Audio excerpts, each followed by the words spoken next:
Number 1. 4 girls were walking home from a Halloween party in 2002. They were walking by an old abandoned factory that stood next to a field. The factory was said to be haunted, and many people in the area refused to set foot inside. When they got to the middle of the field, one of the girls said it would be fun to explore the old factory. The other girls were scared at first, but eventually one of them agreed to do it, just for fun, so they could tell their friends at school about it. 2 of the girls climbed over the fence, and the other 2 girls waited outside for them. About 20 minutes had passed. The 2 remaining girls started getting worried. Suddenly, they heard blood-curdling screams coming from inside the old factory. It sounded like their friends. Terrified, the 2 girls ran all the way home. The 2 girls who went into the factory were never seen again. Today, the factory still stands. They said if you dare to enter the grounds on Halloween night, then you too will vanish, never to be seen again. Number 2. On a dark Halloween night in 2003, a bus driver was travelling down a deserted street when he saw a beautiful young woman at the side of the road. He halted at the bus stop and she climbed on board. The woman took a seat at the back of the bus and stared straight ahead. When the bus driver looked in his mirror, he noticed that the woman was staring directly at him, never blinking. But when he looked back over his shoulder, the woman was sitting with her back to him. The driver began to get really creeped out. He couldn't understand what was going on. Then, he came to the end of his route. It was the last stop, and he pulled over and opened the doors of the bus. The woman didn't get out. She just sat there, motionless, with her back to him. The driver walked towards the back of the bus and saw that the woman was covering her face with her hand. He tried talking to her, but she wouldn't answer. He took hold of her arms and tried to make her show her face. The woman refused and struggled out of his grip. Finally, she spoke. "You will not like what you see." And suddenly, she dropped her hands and turned. Her face was horribly disfigured. Lumps of flesh were falling off, and her skeletal face could be seen beneath. It is said that they found the bus driver the next morning, lying unconscious outside the bus. He spent 2 weeks in a coma, and when he awoke, he had lost all control of his senses. They put him in a mental institution, and this is the story he told from his cell. Number 3. It was Halloween night in 2004, and a young boy was being picked on by his brother and some older kids from his school. They dared the young boy to go into the graveyard at midnight with a bunch of garlands and place one in each of the gravestones. Not wanting them to think he was a coward, the young boy accepted the challenge. It was a moonless night, and the inside of the cemetery was pitch black.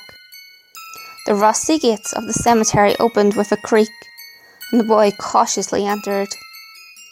He looks at his watch. It was midnight, the witching hour. Clutching the garlands tightly, he made his way to the middle of the graveyard.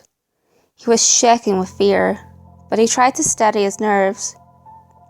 He was afraid that if he returned without completing the task, the older boys would laugh at him. Moving slowly through the cemetery, he got the distinct feeling that someone or something was watching him.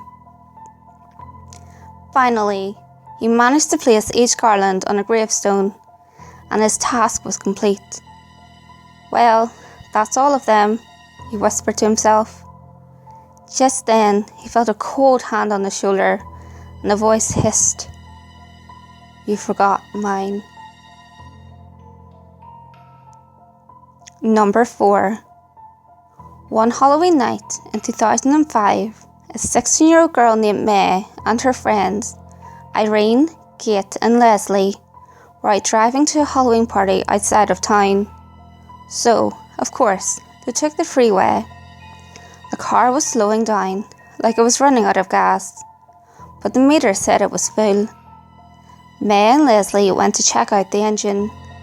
When they opened the hood, there was a hand, a lone bare hand. They were so frightened they couldn't scream. Leslie reached out to touch it. Then it moved. This time they both screamed, and Irene and Kate ran out of the car screaming. They said there was a man with his flesh torn and a missing hand in the back seat. The girls ran and the car was chasing them slowly. May called her parents and Irene called 911 on their cellular phones as they ran. But when the cops and May's parents came, all four girls were soaking in blood. Not their own blood. The cops found a black gemstone, unidentified, in the driver's seat, covered with blood. The girls went ahead to the party. The address was just a vacant lot, but in the vacant lot were many bloody, black, unidentified gemstones. Number 5. On Halloween in 2006, my family and I went into the city because my mum had bought a car and she needed to make a car payment to the dealer. We decided to take my little sister and her friend trick-or-treating out there. My mum made her payment and my sister and her friend were trick-or-treating. It was getting late, so we decided that was enough. We had a long drive back home. We ate at a fast food burger joint and began the long drive home.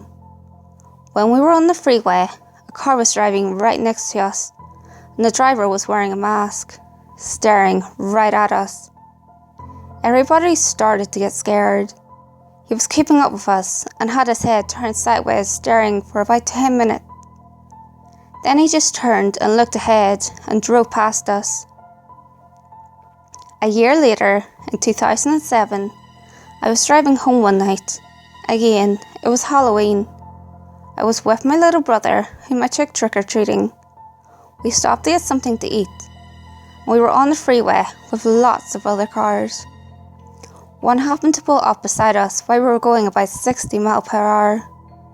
It was a guy in a ski mask. He just stared at us for 10 minutes without even turning his head. And we were going fast too. Finally, he turned his head and sped up past us to get to the next victim. Number 6. On Halloween night in 2008, there was a mass murder. The police were called and 2 homicide detectives went to investigate the horrible crime. Trying not to tread on the bodies, the police took pictures of each one. One policeman saw something on the opposite wall, but he couldn't read it. He walks over to it and sees what looked like numbers 7734 written in blood. When taking pictures of this, he turned his digital camera upside down and showed it to his partner. When he pointed with the hand that the camera was in, he accidentally took a picture of the upside down numbers. The policeman was about to delete the picture when he realised something. The numbers were now a word. The word was hell. Number 7. On Halloween in 2009, 2 boys wanted to play a prank on the people in their neighbourhood. There was a small road that ran right next to the cemetery. They decided to climb 2 trees that stood opposite each other. Then they both held either end of a fishing line and stretched it across the path. When someone came walking down the path, the boys pulled the fishing line tight and would know the hat of anyone who was passing. Their first victim came down the path and they pulled the fishing line. The man's hat was knocked off and he ran away, terrified. Pleased that their prank had worked, they decided to do it again. They saw a tall black shadow approaching and lay in wait. The kids got ready when the shadow passed. They pulled on the fishing line with all their might. Then they heard a ripping noise and saw a severed head rolling around the ground.